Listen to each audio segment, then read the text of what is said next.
Hello. I've been seeing a number of articles about asteroid mining and some posts and lots of people telling me that it's going to be great and there are millions or trillions of dollars out there to be made. And this is my contrary opinion, which I'm calling asteroid mining buzzkill. Now, to start this discussion, we need to introduce a couple characters. And I'm calling these characters the Plats. And the Plats are a group of helpful aliens. And in the first scenario, they're an alien race. They really like platinum. They have lots of it. And they're willing to ship it to us and put it in low Earth orbit for free for us to use. So the question, is it worth it to go get it? So what's the most obvious way of doing this? What's the most cheap way we have right now of returning mass from orbit? And by cheapest way, I mean something that's operational. So SpaceX Dragon 2 is probably the cheapest capsule out there. Its launch cost is on the order of $100 million per mission. So it can return 3,000 kilograms or 3 metric tons from orbit.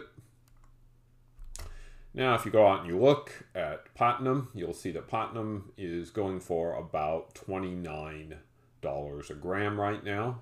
And doing a little math, 1,000 grams per kilogram, 1,000 kilograms for a metric ton. It means a metric ton is worth about $29 million. Dragon 2 can return 3 of those, so 3 times 29 million, or $87 million in total. So, Buzzkill number 1, if there's a pile of platinum in low Earth orbit, it's not worth it to send Dragon 2 to go get it. It actually costs more than the money you would make from selling the platinum. Now you can make arguments, maybe Dragon could be cheaper, maybe we could go with something else to go get it, or maybe we use something else to bring it back, something that's lighter and disposable, and sure, you can do all those things. But with things that exist right now. Now, since I talked about Dragon here, the obvious question is, what about Starship? And we really don't know right now a lot about how successful Starship is going to be. But let's just assume that it could return 25 metric tons from low Earth orbit, which isn't really an unrealistic assumption. So 25 metric tons of platinum would be worth 25 times 29 million a ton, and that's 725 million. So if Starship costs less than that, on a per launch basis, it should be worth our while to use it, right? Well, the real answer is probably. And I need to switch and talk a little bit about markets and prices.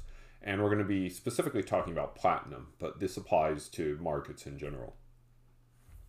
And in a market, we have someone who produces something like platinum, so a company that mines and refines and sells refined platinum. And then we have users that buy platinum on the market and use it within whatever they make or whatever processes they do. And so the producers have this platinum they want to sell, and they'd like to sell it for a lot of money. Let's say they'd say, I'd like to get $500 a gram for it. That'd be a really great business to be in. Just think of the money we could make if we sold it for $500 a gram. So the producers want a high price. The users, on the other hand, want a really low price.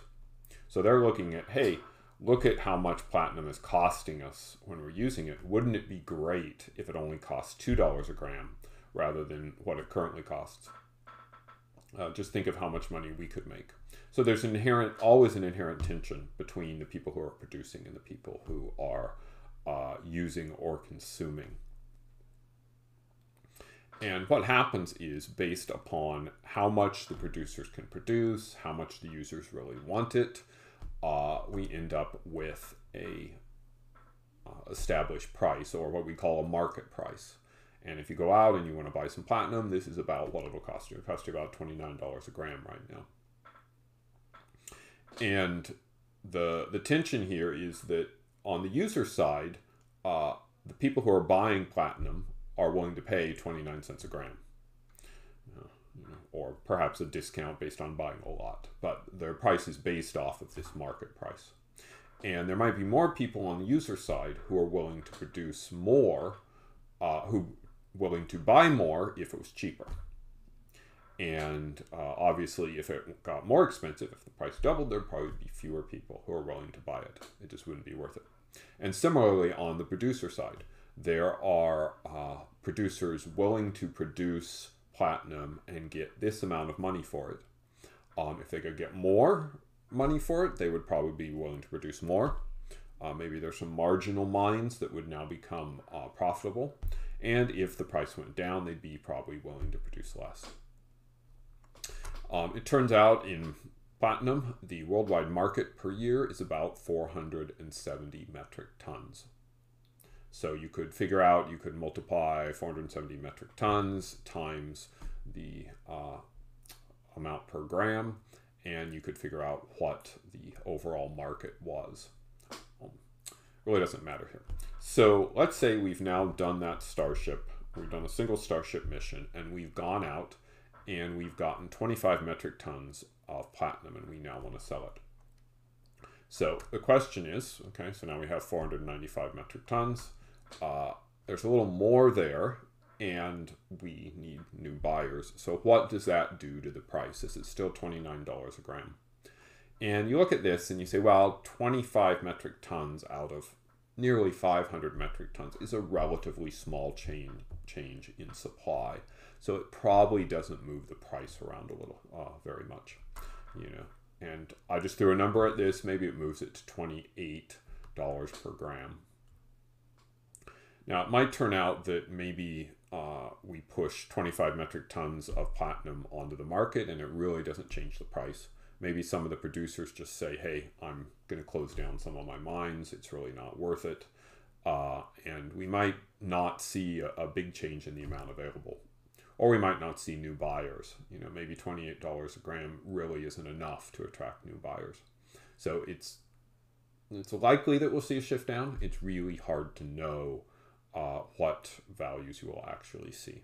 There's probably someone out there who is in the business of looking at precious metals and how the market's moving around, and they could probably give you a very good idea. I'm definitely not that person. So let's say we fly a lot more of those Starship missions and we start bringing back a lot more platinum. So now if we added what we brought and what the existing producers were already producing, we'd end up at 990 metric tons. So about double of what I was saying with the middle scenario. So what does this mean? Well, if we have twice as much platinum available, we need to find a lot of new buyers, because the existing buyers, maybe they can expand their business a little, but that's something that generally doesn't happen really fast. So we need new buyers, and those new buyers are buyers inherently who were not interested in buying platinum at $29 a gram. They were interested at $28 a gram. They might be interested at something lower. So now that we've doubled the supply, we are very likely going to reduce the price. How much? Well, I threw in this band here. I actually don't know how much.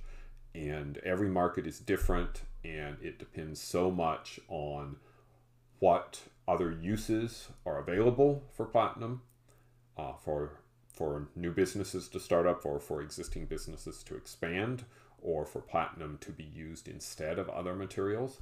And it also depends a ton on how the producers view things. Inherently, if we push the price down, some of the producers are going to say, it's not worth it for me. So we might not actually end up with 990 metric tons. Maybe we only end up with 800 because the lower price has driven some of the mining ones out of business.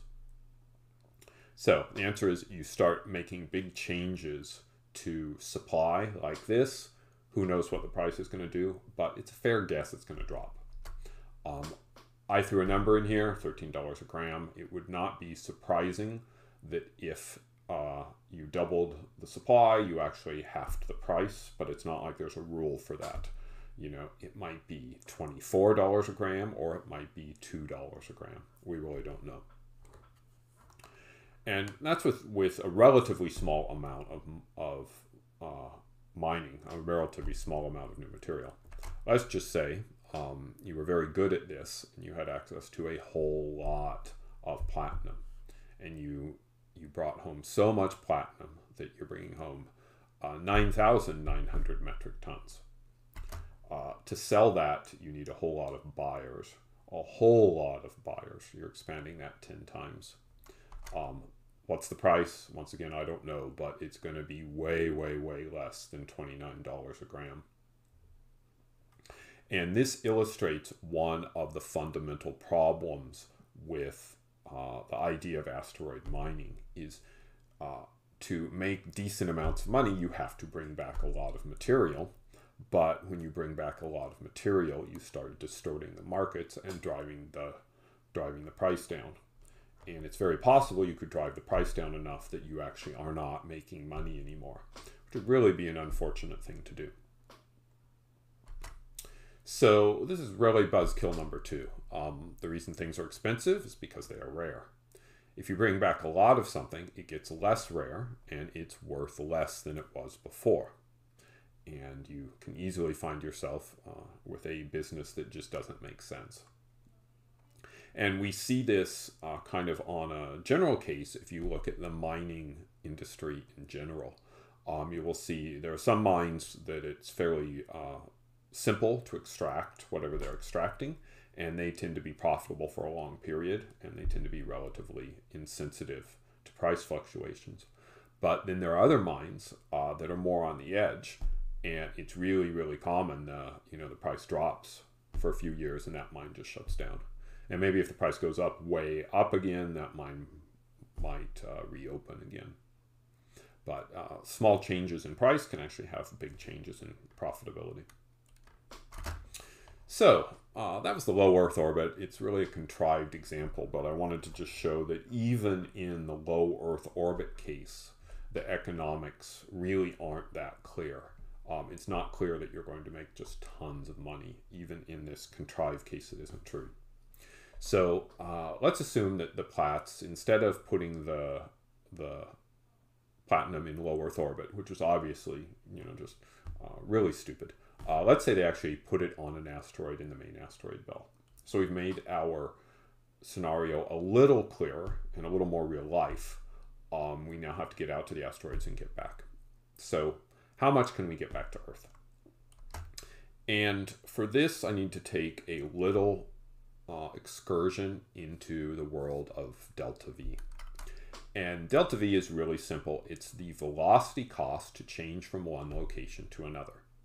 And so how much do we have to change our velocity to get like from the moon to the lunar orbit, or from Earth orbit to Mars, or from Earth to geosynchronous orbit? All of those have a specific velocity cost in terms of the amount of energy it takes. You have to change your velocity enough to be into that orbit or to get from one location to another. And if you look online, you can find some really, really neat charts like this one that show you the delta V cost to get from one place to another. Now you'll notice if you look in the lower left, between low Earth orbit and Earth, it says 9.3 to 10. Generally, the number I've heard is either 9.4 or 9.8 kilometers per second to get your payload from sitting on Earth's surface into low Earth orbit. And if you look at some of the numbers out there, a lot of the numbers out there are actually quite a bit smaller than that. And this is why it's really common to say that once you're in low Earth orbit, you're halfway to anywhere in the solar system. So if you want to go from Earth orbit and go and land on the moon, we can just look at the various costs along the way. It's 4.1 and then 0.7 into the lunar orbit, and then 1.6 to land. So your total cost from low Earth orbit to land on the moon is about 6.4 kilometers per second. So that's how much you need to be able to change the speed of your vehicle along the way to achieve that. And obviously, if you're on the moon and you want to come back, you need something similar coming back. getting into lunar orbit, getting back towards the Earth. You'll notice that there are some red arrows on this chart, which is why I picked it. And the red arrows show places where you have options to aero brake. So that means you can put your vehicle that's going too fast into an atmosphere and use that to help slow you down. So it means coming back from the moon won't take 6.4 kilometers per second if you aero brake. And similarly, we know coming back from low Earth orbit to Earth, you can do that in a capsule pretty much with very little amount of delta V. You need enough to get out of orbit, but then the vast majority of that 9 point whatever is just dissipated as heat. So the point of showing this is that we can understand how much energy it would take to get from low Earth orbit out to asteroids, and then we can figure out what impact that has on our vehicles, the vehicles we might design to do that. And that takes me to spaceship design. I'm not going to go deep into this, but there are a few principles that are important. To generate delta V requires propellant, so some sort of fuel and or fuel and oxidizer, and it requires an engine. Okay, that seems pretty obvious. The propellant choice and the engine design dictate how efficient those are. And this is measured by a measurement known as specific impulse. So if you look at solid rocket boosters, they have a specific impulse of about 250. The Merlin 1D used on the Falcon 9 is about 282 at sea level. The RS-25s that were used on the space shuttle and are used on SLS, about 366 at sea level. And then a different class of engines, ion thrusters, which are used to move satellites that are already in orbit to other orbits. Those have a very high specific impulse, about 3,000. You can think of specific impulse as fuel economy.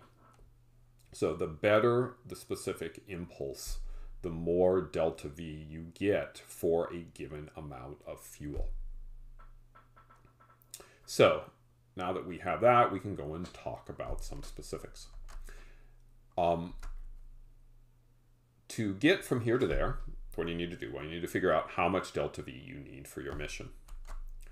You choose a propellant and an engine based on a bunch of different factors.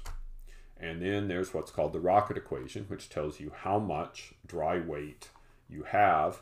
The rest is fuel. So if you can build a spaceship that's that light enough to have your engines and your support structure and your fuel tanks and your payload, and then all the rest is fuel. If you can, then you can get there. If not, if that's too heavy, then you can't get there from here, at least with something a specific size. So let's take a little example. We're going to go to the moon. We're going to use hypergolic engines, hypergolic fuels and a hypergolic engine with an ISP of about 312. If you plug that into a rocket equation calculator, you'll find out that to do that, 88% of your mass needs to be fuel, and that leaves you 12% for dry mass. So 12% for all the structure and the engines and your payload. So this is kind of called the tyranny of the rocket equation. Basically, what it's saying is whenever you're using fueled rockets, the vast majority of your weight is going to be fuel. So keeping all that in mind, we're talking about going out to the asteroids. And rather than do all this calculation myself, I went and found a research paper that was exploring this very question. And in the end, there's a slide that has references on it.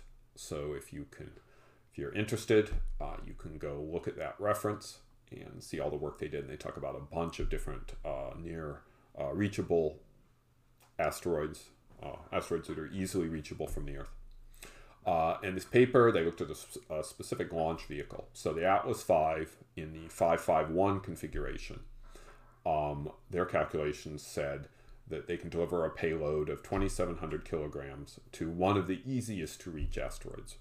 So some asteroids are harder to get to. It requires more delta V. So what would happen if we were trying to return something from one of those asteroids and we had 27 kilograms to play with? Okay, so based on this paper, the delta V to get back to the Earth is about 6,800 meters per second. Okay, so it's a fair bit of delta V. Once again, we're going to go with storable hypergolic propellants, ISP 312. That means that we would need about 2,320 kilograms of fuel, and that would give us a dry mass of only 380 kilograms, which really isn't a lot. Now, I didn't do the aerobraking version. Aerobraking might let us cut this down some. But the basic principle still applies. So mostly fuel, just a little bit of dry mass. And that dry mass is all of the probe, all of the engines, all the fuel tanks, all the electronics, everything we need beside the payload. Well, including the payload. But so the payload just is whatever we have left after all those other things. And if we took a similar trajectory used to the paper to get out to the asteroids, it'd take about a year to get back. Now, if you could switch over and use ion thrusters, ISP is much higher, then the numbers look a lot better. You only need 500 kilograms of fuel, and that's leaving 2,200 kilograms for other uses. Okay, that seems great. We should definitely use ion thrusters. But we need power for the ion thrusters. And that probably means solar array, and it probably means a pretty big solar array. So we're going to have to carry that out, and that's going to be a fair amount of weight. And ion thrusters in general are pretty low thrust, and that will probably mean it takes quite a bit longer to return. And the elapsed time for these sort of things really matters. So if you think, if I'm trying to design this as a business, I've spent all this money up front, and I finally got to the point where I can launch, and it takes a year to get all the way out there. And in the first example, it takes a year to get back. And that means I've got 2 years from launch before I see anything. And just from a monetary return, that's not great. You'd prefer to get money coming in as quickly as possible. And if ion thrusters push that out farther, then that just makes the investment much less attractive. So now I need to do a bit of guessing. And this guessing is around how much material we could likely bring back given that amount of weight. So NASA just did a mission called OSIRIS-REx, where they rendezvoused with an asteroid, and I went and looked, and their sample return capsule weighs 46 kilograms. So I'm saying, 100 kilograms seems like a reasonable upper limit for how much you could easily return. It's a conservative guess. It's not a rigorous guess, but it's probably in the right ballpark. 100 kilograms of platinum is worth about $2.9 million. So this is not only much less than our mission cost, it's much, much less than our mission cost. So just bringing stuff back from the asteroid belt is just hard. You can't get a lot of material there, at least easily, with current existing technology, and therefore you can only get tiny amounts back. So that's Buzzkill number 2. Once again, well, what is Starship? What about Starship? Okay, so based on what Musk has said, he said that if you can refuel Starship in orbit, then you have 6.9 kilometers per second of delta V with a full 100 metric tons of cargo. Well, that's really interesting. That is a really, really large amount of cargo for that much delta V. And if you cut down the cargo, maybe if you cut down to 50 metric tons, maybe you can get all the way up to 10 kilometers per second. So that gives you a lot of options to go to. So let's assume that we do that. That gets you to an asteroid with that much cargo. Let's assume the same hypergolic storable fuels. 100 metric tons gets you a return vehicle that has a dry weight of about 13 metric tons. And let's just claim we can get half of that to payload. So that'd be 6.5 metric tons of platinum at $29 a gram. That's worth about $19 million. And 6.5 metric tons, probably not enough to distort the market that much. So it's probably worth pretty close to something like that. Your costs are, well, you have a Starship that you've taken out there and you've thrown away. You have some number of refueling launches, 6 launches, 10 launches, something like that. We don't know how much that's going to cost. And then you have to develop and build the return vehicle. And you have to get the platinum back down at the other end. So maybe it's worth it. Maybe it isn't. You know, I think you can see worlds where Starship is really cheap. And you can do that for quite a bit less than 190 million. And you can see worlds where Starship isn't quite that cheap. And you can't do this for 190 million. So maybe you can, maybe you can't. So I'm going to assert that even using Starship to get there is marginal, or at least with what we guess Starship can do. So let's go back to our aliens. Here's Platts Part 3. And at this point, you know, they're kind of tired. They aren't really excited about delivering platinum themselves, but they can point you to likely candidates. They can say, hey, if you go to this asteroid, that'd be a pretty good bet. And to be fair, we already know this kind of without the Platts. So how would we deal with this if we were in this situation? Well, we can either refine the metal on site and ship the refined metals back, or the other option is to, and if we do this, we obviously need to get mining equipment to the asteroid belt. Or you can move the asteroid back into Earth orbit and do the mining there. So let's talk about the first option, asteroid metal refining techniques. Well, there aren't any. There's nothing developed for doing this. There are, I guess, a number of speculative approaches. This is not going to be an easy thing to do.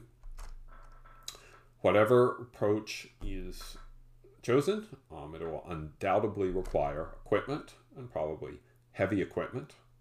And it will require lots of power.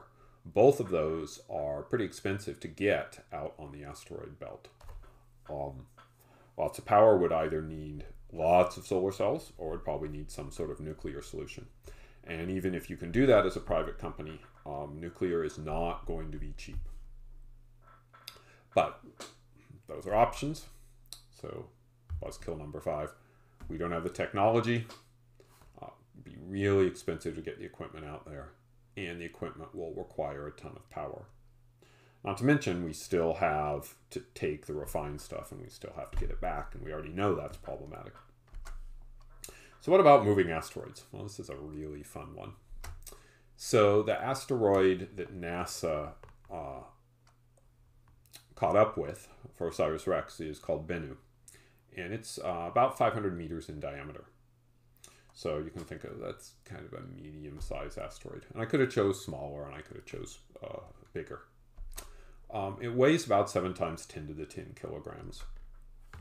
If we want to move that back with storable propellants, it requires approximately 5 times 10 to the 11 kilograms of propellant.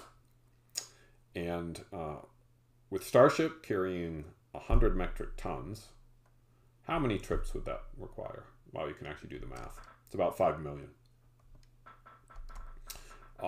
Could also consider doing ion thrusters, but ion thrusters are really, really, really, really weak. And good luck moving it with ion thrusters. Well, in fact, good luck moving it even with storable propellants. The number of engines you need is just kind of unrealistic. Nuclear rockets. I'm sure someone is thinking in the back of their head, nuclear rockets, this would be great. Nuclear rockets can likely reduce that by a factor of about 5. And that's good, but that really doesn't help you out. And you can obviously choose a much, much smaller asteroid and try moving it, and maybe that makes sense. But moving it takes us kind of back to the problems that we had just moving refined platinum back to Earth. It's just not very easy to do. And the less refined your material is, the more problematic it is. Okay, so Buzzkill number 8, moving asteroids to low Earth orbit is just prohibitive from an energy perspective. It's really, really, really hard. So, I've been a buzzkill this whole time. I've spent a little time thinking what sort of approaches might actually work. And the real problematic part we have is that shipping fuel to the asteroids is prohibitively expensive. And even if you're doing nuclear needs fuel, ion thrusters need fuel, hypergolics need fuel. And just physically getting it there is really, really expensive. And so you need an approach where you don't need to ship it there. So, would it work if you could create fuel there? Maybe. Could you build something, there's something called an arc jet engine, and maybe you can mine iron, convert it to power, and use that to give you some sort of thrust. And even if it's not very efficient, even if it has a low ISP, the fact that your fuel is right there would make a huge difference in the economics. Or maybe there are enough volatiles on the asteroids you choose to create standard fuels. This one might work. I'm a little skeptical about this. You'll need significant infrastructure to take those volatiles, gather them, which may be pretty problematic itself, and then create the fuels from it. But maybe that could work. Another option that's been talked about, maybe instead of building vehicles and fueled vehicles, we just put a mass driver on the asteroid. And mass drivers just work on electrical power. You just build some sort of capsule out of something magnetic, like asteroid iron, and then you put the metals you want to send back inside of it, and then you put it on the mass driver, and it just accelerates it up and sends it right on the path back to Earth. And you probably need more than that. You probably need at least some sort of small rocket controls to do course corrections, but you can get rid of a lot of your delta V requirement by doing that. Problems? Well, mass drivers going to be large, heavy, expensive to build. My guess is that the mass driver construction is going to be way worse than the refinery construction. They take lots of power to operate, so the power that would be, coming from fuels now has to come from electricity. So you need lots of power, lots of solar, lots of nuclear. You probably have a significantly long transit time. It may not be worse than the others, but you really have two problems at the other end. So first of all, you have these small metal things coming in towards low Earth orbit, and you need to decelerate them. And that's problematic. You'd either need some sort of ship to latch onto them and then use normal fuels to decelerate them, and that would be possible, but you'd have to build and operate that ship. You could consider doing aerobraking, and that might be a great way to do this, but there's a significant problem there. Aerobraking needs to be pretty precise, which means you need good navigation, and good navigation over long distances is kind of hard. And the problem is that a nice, compact, precious metal probe or container coming back works really well if you aerobrake it properly. And if you miss and end up too close to Earth, it functions as a pretty good kinetic energy weapon. And I'm not sure anyone would be really excited about having a mass driver halfway across the solar system, sending this long stream of packets towards us. And if we don't catch them, they can have a significant downside for those of us who live on Earth. So I guess I can see that kind of working, but a little more problematic. But probably easier than the other things I've talked about. So here are the two references that I'd like to point you to. The first one, this was what I used for the reference mission, and it's called A delta V map of the known main belt asteroids.